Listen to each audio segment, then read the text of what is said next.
On January 15th, 2009, US Airways Flight 1549 was due to operate the route from New York's LaGuardia Airport to Charlotte, North Carolina. On the flight deck were 57-year-old Captain Chesley Sullenberger and First Officer Jeff Skiles, age 49. For First Officer Skiles, the flights on the A320 with Captain Sullenberger marked the first ones without an instructor, as he had just recently completed his training on the Airbus. Before that, he had flown the Boeing 737 and the Fokker 100, and had even been a captain at one point. It's a good question. So is it a natural progression to become a captain of a commercial airline, to come up from military? I feel like I hear that quite frequently. They were in the military, they were in the Air Force, they flew, I don't know, a cargo plane or a fighter plane, blah, blah, blah. And then eventually they end up retiring from the military to become a commercial airline pilot. Is this like a normal path? I feel like I've heard that very often. At 25 minutes past 3 in the afternoon, Cactus 1549 was cleared for takeoff from runway 4. It must have been a sight to see, since Captain Sullenberger even remarked, "What a sight of the Hudson today," shortly after they had started to retract the flaps of the Airbus A320. Oh my god. Oh, doesn't the river look beautiful today? Let's ditch in it. Little did he know at that point that they would get a much closer look at the Hudson a few minutes later. Oh Just 1 no. minute and 32 seconds after liftoff, the captain spotted and called out "birds" as they suddenly came into view all around the aircraft. At this point, the aircraft had just climbed to 2,800 feet. In the following moments, the A320 was battered by large birds, later identified as Canada geese. It took multiple hits to both engines as well as the fuselage of the aircraft. Within a few seconds, we felt a sudden, complete and symmetrical loss of thrust. It was shocking and startling, there is no other way to describe it. Even though he looked back on a long career of flying at that point, he had never experienced a single engine failure, let alone a complete one. It was the most sickening feeling ever, he describes. Immediately, he took control of the aircraft and started the APU, that is the Auxiliary Power Unit. As it would later be revealed, this small action would be very beneficial to the outcome of the flight. The APU is a backup power system, so the engines power the electrics in the plane. And if the engines both die, there's no electrics in the plane, so the APU is a backup power source. Next, he ordered the first officer to perform the checklist for loss of thrust on both engines. He knew that the checklist was not ideal given the terrible noises the engines made as they So the APU was turned on, keep the air conditioning on, and also to keep the headphones working for the passengers.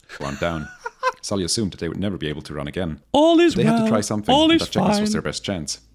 At this point, the aircraft became a powerless glider, descending at over 1,000 feet per minute. The two pilots had less than 3 minutes to find a suitable landing spot. Half a minute after the birds hit, the captain declared an emergency and in a very short message described what happened. Initially, he turned back towards LaGuardia, but as he did so, he realized that he was already way too low, too slow, and that the flight towards the airport would take them straight over Manhattan, one of the most densely populated places on the Earth. We might end up in the Hudson. In disbelief, the controller cleared them for an approach to runway 13 anyway. Sully told him that he was unable and that he saw another runway on the other side of the river. Controller told him that this was Teterboro Airport, and Sully confirmed he wanted to try a landing there. But just 20 seconds later, the captain had the impression that they would just not make it to that runway, and again transmitted, "We can't do it, we're gonna be in the Hudson." In disbelief, the air traffic controller asked, "I'm sorry, say again?" He would later state that he had heard just right, could not wrap his mind around the words. People don't survive water landings. I thought it was his own death sentence. I believed I was the last person to talk to that plane, he recalls. Just to clarify something, you tend to not survive water landings in these big planes when the plane gets above a certain altitude. What tends to happen is when you're losing altitude, you tend to lose it exponentially. So eventually you're like losing, and then you just eventually dip all the way down. In a way, losing the engines at this altitude that they were at was actually kind of lucky because they were just at the right altitude to glide down to the river. His A320 cleared the George Washington Bridge and was soon lined up with the Hudson River. As it descended through 1,000 feet, he gave a short address to the passengers. "This is the captain. Brace for impact." At that moment, he simultaneously looked out of the window and thought to himself that the river really looked cold today. In the meantime, First Officer Skiles frantically tried to restart the battered engines, but to no avail. The Airbus soon descended below the tops of the skyscrapers around it. When it passed 250 feet, the captain ordered the first officer to deploy the flaps partially to help them slow down for landing. For a while, as the aircraft bled off speed, it flew almost parallel to the water surface. But as the airspeed faded, the A320 inevitably started descending towards the cold water again. 20 seconds before impact, Sully asked Skiles, "Got any ideas?" To which the latter replied, "Actually not." One thing I thought really sucked about the movie is it made them look a little bit too much like heroes. I needed to see some emotion from Tom Hanks and see him break down a little bit. I felt like in real world, we don't really have heroes, do we? I feel like we needed to see a little bit more human in the captain, which I feel was missing from the movie. And I feel like the cockpit black box recordings showed that. Like, have you got any ideas? Like, no. But that wasn't in the movie! Why? The plane hit the frigid water near the ferry terminal at Weehawken, New Jersey. Its touchdown was captured by a nearby surveillance camera.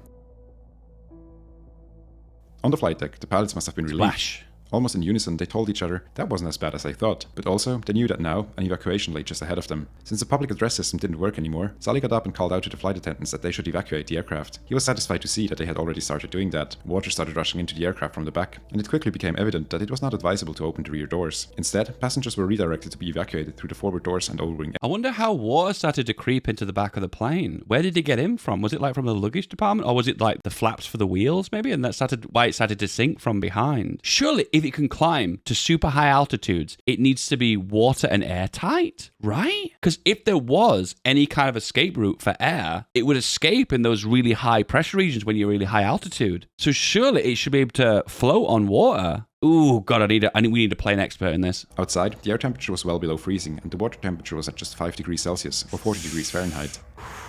Most passengers remained unhurt and scrambled onto the wings. One passenger, in panic, jumped into the water and tried to swim to the shore.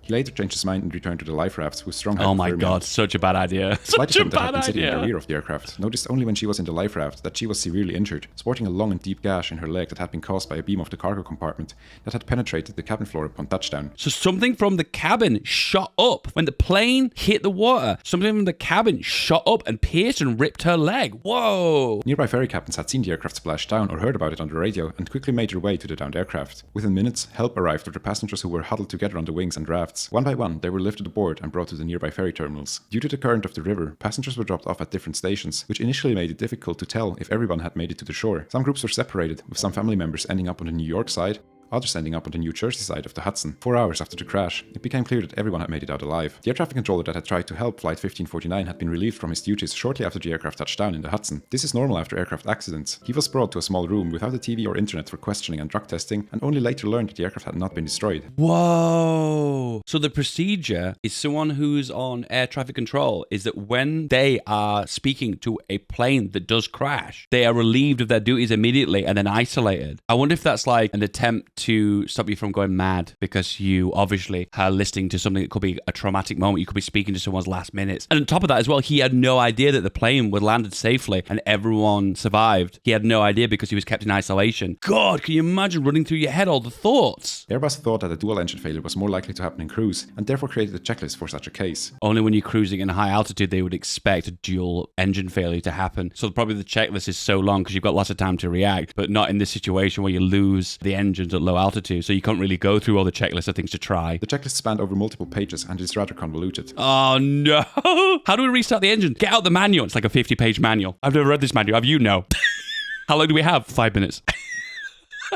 While First Officer Skiles was busy trying to restart the engines, Captain Sullenberger was looking for the best place to perform the upcoming forced landing. Should it be one of LaGuardia's runways, one at Teterboro, or would they ultimately end up in the Hudson? According to his testimonies, he didn't calculate whether they could make it to either of these airports, but rather he judged the situation by eye and experience. There wasn't enough time. As he did so, he did not realize that he was flying somewhat slower than the optimum descent speed. This resulted in higher than required angles of attack of the aircraft, which would be important later in the sequence of events. It's a possibility. If they were over the Hudson, and obviously they have to worry about anything below them, why didn't they ditch the fuel? Surely at this point, if you ditch the fuel, maybe you could get a little bit more time in flight, maybe. But surely if the engine's not going, you're not really going to gain that much time. You're going to gain like 30 seconds, aren't you? Oh yeah, imagine a fuel dump. You don't just drop all your fuel in one go, do you? It's probably like trickles out, doesn't it, over time? So yeah, that won't make any difference, would it? To achieve it, analysts conducted over 200 tests with model aircraft and determined that an optimal ditching should occur under the following conditions: landing gear retracted, 11 degrees pitch on splashdown, landing gear because the water won't get in, it won't try and tear the aircraft apart, minus 0.5 degrees glide angle, and flaps in the landing configuration at minimum speed.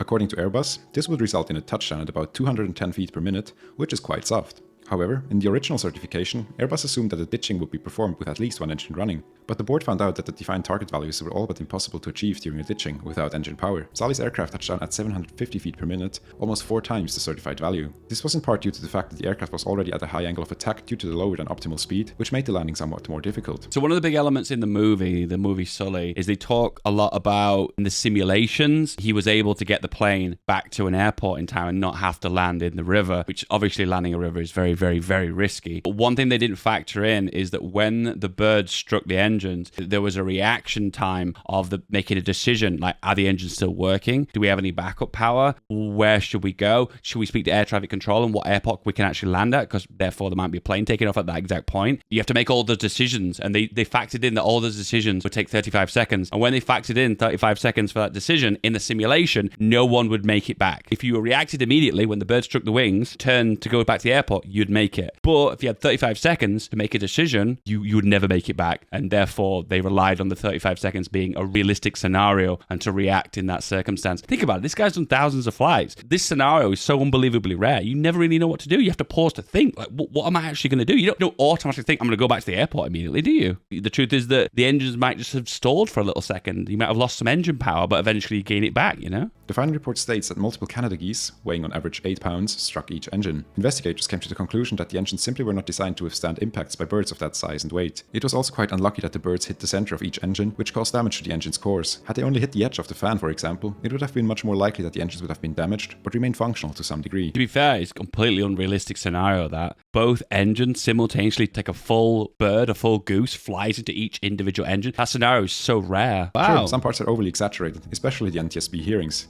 Yeah. All in all, the story is told quite accurately. Yeah, the movie tries to create a bad guy, and basically they make it look like they're accusing him of making the wrong decision. It's classic Hollywood, like a good guy and a bad guy scenario. The aircraft involved in the accident was lifted out of the Hudson 3 days after the splashdown. Sully returned to active duty until he finally retired in 2010. He was just recently appointed by President Biden and the Senate as the US representative to the Council of the International Civil Aviation Organization. Air Ace. Now, let me know what you think about the accident and about Captain Sallenberg. That was actually really good. Anyway, guys, if you enjoyed this video and you like to see more of this kind of content, a lot of techie, nerdy stuff, don't forget to like and subscribe. I love you. Goodbye. Hey, you made it to the end. Now, this is the video you want.